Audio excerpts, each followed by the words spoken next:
Today we are learning about the Southern Appalachian Mountains. But first, it's review time. Here we have the entire United States of America. As you well know, we are working on the east side mountain ranges in what is called the Appalachians, or sometimes referred to as Appalachia. We have broken that up for our class by learning first the northern Appalachian mountain ranges last week, and this week we are learning about the southern Appalachian mountain ranges. Okay, time to review last week. I'll give you a little time to answer the question on your own, followed by the reveal of the mountain range to see if you were right. Let's zoom in. What is the name of this mountain range? If you said White Mountains, you would be right. Next, what is this mountain range called? If you said the Green Mountains, you would be right. Moving on, we have this mountain range in New York. What is it called?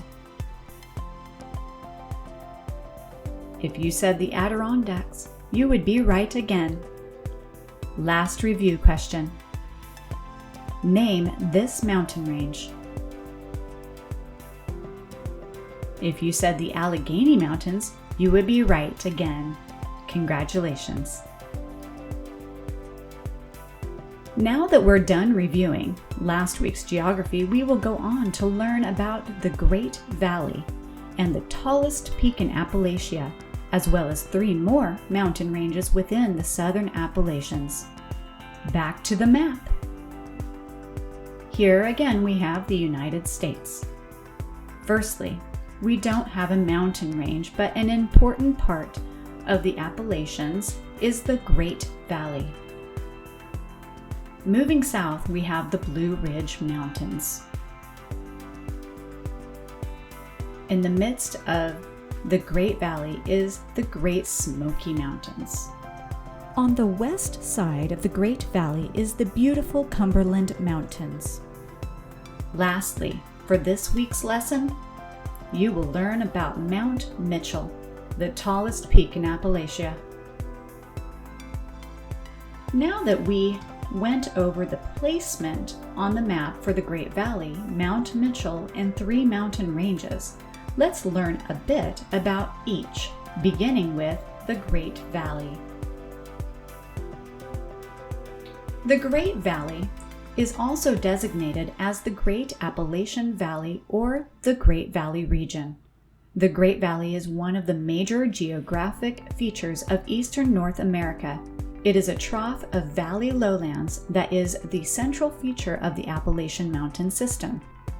In this context, a trough is a channel to route water from the mountains into streams, rivers, and lakes. This massive trough stretches 1,200 miles from Quebec to Alabama. The Great Valley has various regions that go by multiple names, including the Shenandoah Valley.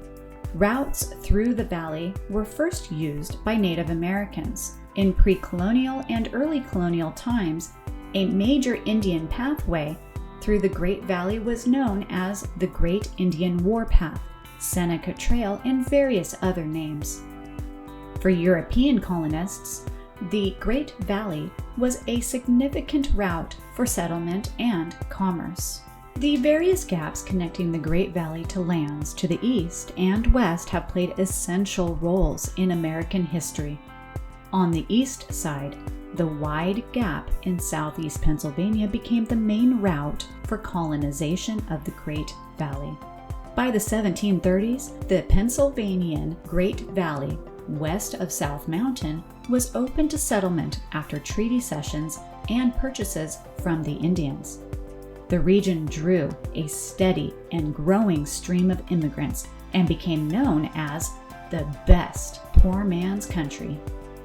Before long, immigrants had thoroughly settled the Great Valley in Pennsylvania and were rapidly migrating and settling southwards into the Shenandoah Valley of Virginia. The entire region between southeast Pennsylvania and the Shenandoah Valley soon became famous as a breadbasket, the most productive mixed farming region in America. On the west side, the Cumberland Gap became the main route for migration west from the southern Great Valley to Kentucky and Tennessee. In the north, the Mohawk Valley became a major route for westward expansion, especially after the construction of the Erie Canal, which linked New York City to the Great Lakes region via the Hudson River of the Great Valley and the Mohawk Valley Gap. The Great Valley played an important role during the American Civil War, especially the Shenandoah Valley. Its Blue Ridge Gaps and nearby Piedmont area and its northward extension to the vicinity of Gettysburg. That was all about the Great Valley. A lot of information about a very large area and its names, lots of geological areas that you may not know about, but soon you will. Now on to the Blue Ridge Mountains.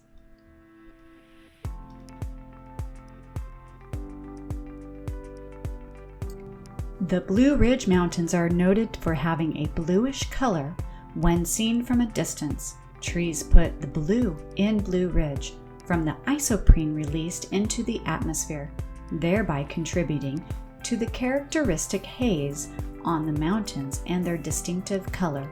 Isoprene is a common organic compound, and in its purest form, it is a liquid that is both colorless and volatile.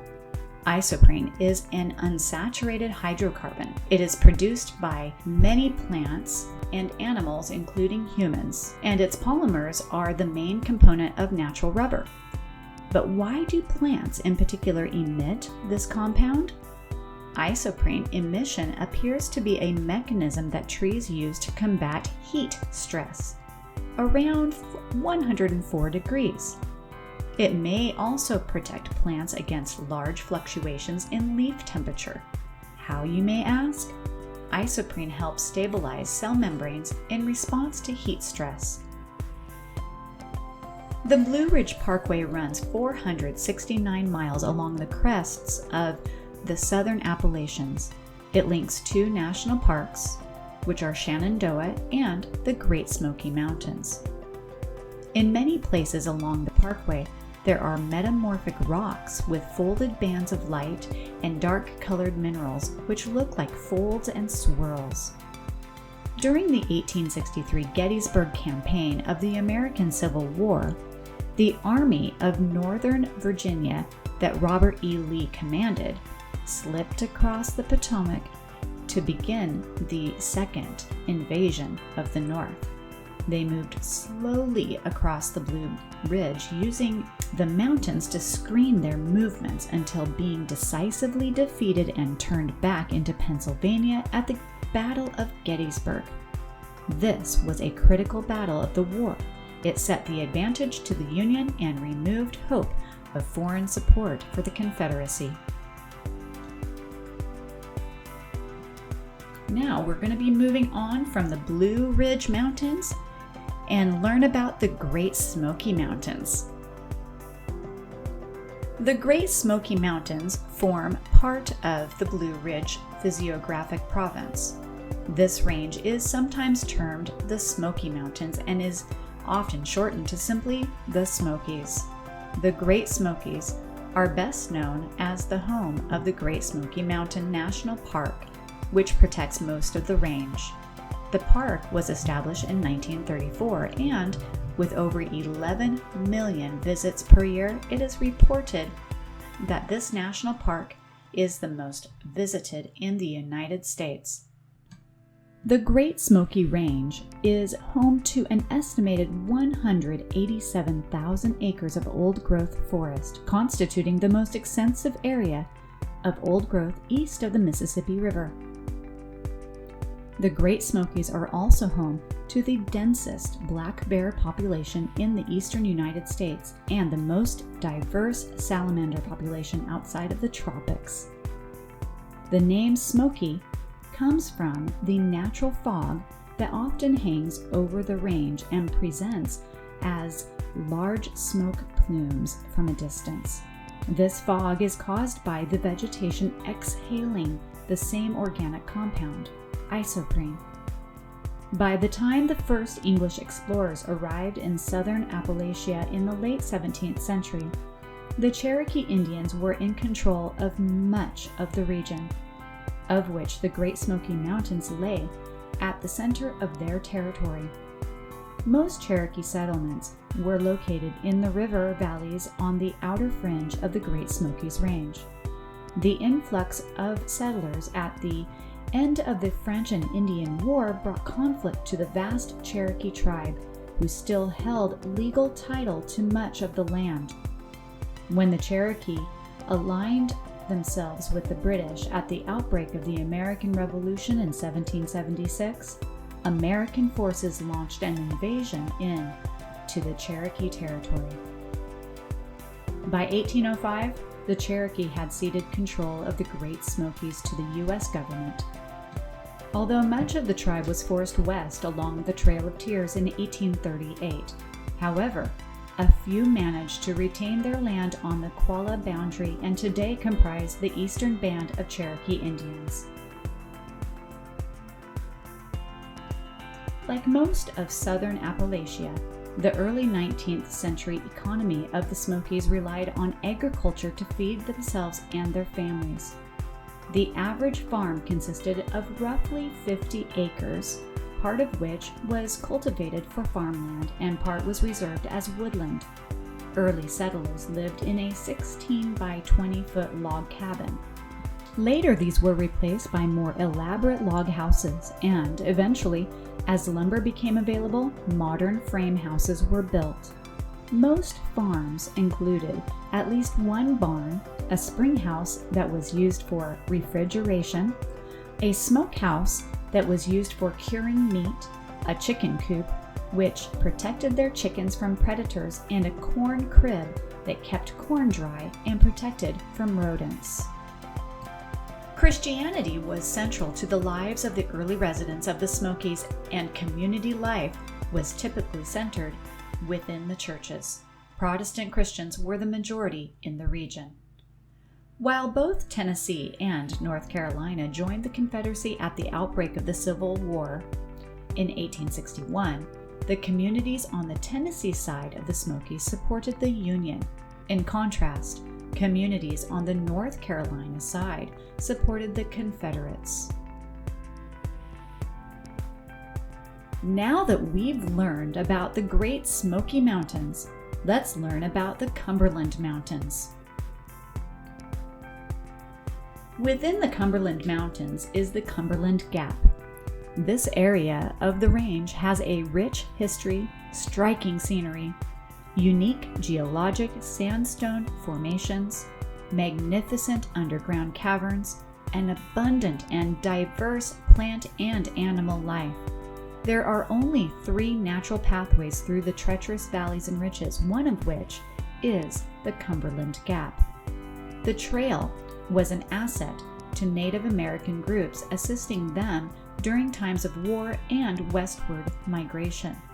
With time and European influence, this rustic footpath became a refined road. In 1775, Daniel Boone and a party of woodsmen were the first to mark the Cumberland Gap Trail as they traveled from Virginia to Kentucky. After the passage gained a steady stream of settlers, the state of Kentucky was admitted into the Union. Up until 1810, the Cumberland Gap was known as the Way West. Between the 18th and 19th centuries, it served as a travel corridor for over 200,000 migrants. The Cumberland Gap remained a major route for travel and trade during the 20th century. In 1980, engineers began a 17-year feat at the Cumberland Gap. Completed in October of 1996, the $280 million Cumberland Gap Tunnel is 4,600 feet long. The east entrance is in Tennessee and the west entrance is in Kentucky. Although the gap exists at the intersection of Tennessee, Kentucky, and Virginia, the tunnel itself misses the state of Virginia by 1,000 feet. This 4-lane tunnel is an asset to transportation throughout the region. The Cumberland Gap National Historical Park extends for 20 miles and ranges between 1 and 4 miles in width. It is over 20,000 acres, 14,000 of which remain wilderness. Regional flora and fauna include nearly 60 rare plant species, an abundance of kudzu, wild turkey, and black bear, among an assortment of others. Featuring historic buildings and caves, the park offers visitors a glimpse of what helped shape the nation. They can trace the experiences of early explorers through hiking trails, scenic vistas, guided tours, and cave expeditions. Well, the Cumberland Mountains sure are beautiful. Last but not least, we are going to learn a little about Mount Mitchell. Mount Mitchell is the highest peak of the Appalachian Mountains and the highest mountain in mainland eastern North America east of the Mississippi River and south of the Arctic Cordillera. It is protected by Mount Mitchell State Park and surrounded by the Pisgah National Forest. Mount Mitchell's elevation is 6,684 feet above sea level. This mountain, formerly known as Black Dome for its rounded shape, was named after Elisha Mitchell, a professor at the University of North Carolina.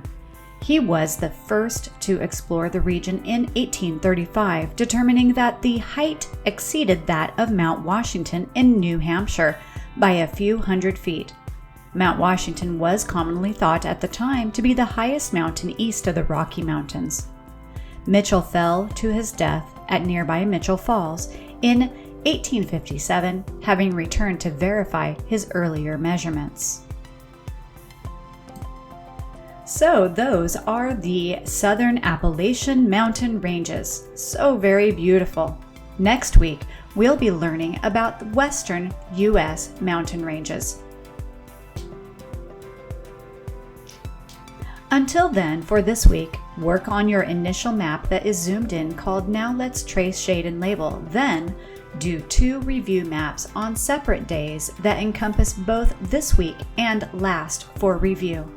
Stay well, be safe, work hard. Bye for now.